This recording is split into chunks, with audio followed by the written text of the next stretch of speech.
minute I heard about the concept of Groken, I knew every inch and fiber of my being was in on checking this out. So backed it, I did on Indiegogo. And months of waiting, the book has arrived. So was it worth it? Well, let me tell you a little bit about that.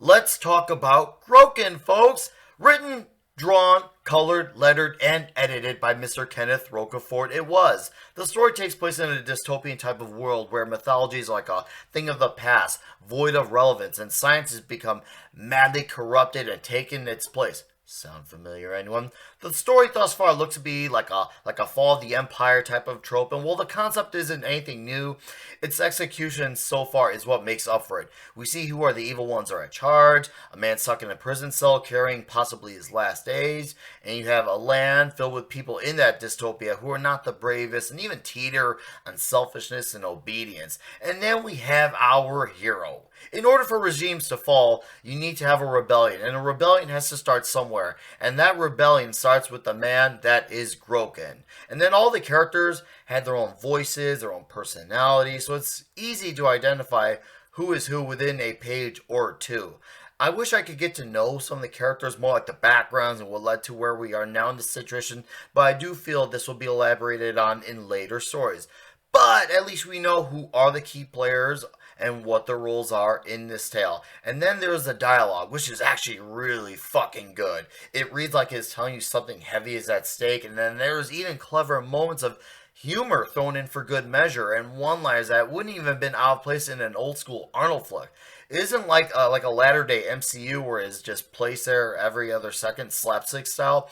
It's wisely placed. It's not always that an artist happens to be a great writer as well, but Kenneth here has a hidden talent that I wish I could have seen when he was doing Big Two books. This kind of brings it back to the characterization a little bit. When I mentioned each character has their own type of lingo, for lack of a better word. And of course, snow is white, the sky is blue, the art is fucking great. Kenneth knows how to take images that out of the ordinary, and he makes them look jarring and just beautiful. And whether it's like a candlelight prison or the grotesque Gunda the Tracker, Kenneth makes your jaw drop, as it should. And now, after spending much time of my life with Tolkien's LOTR trilogy and Scotty Young's Middle West more recently, it feels safe to say I have yet now another new fantasy world I want to revel in. You got the Necro Star, you got the dragons, you got these epic swords. I just want to breathe in this world, even though it's this crazy apocalyptic thing. It's very colorful looking for being apocalyptic, and maybe that's where I'm just oh, I gotta see this world and just get to know it. So more on this shit ASAP, please. Okay, I gotta get to some complaints, because we all have complaints.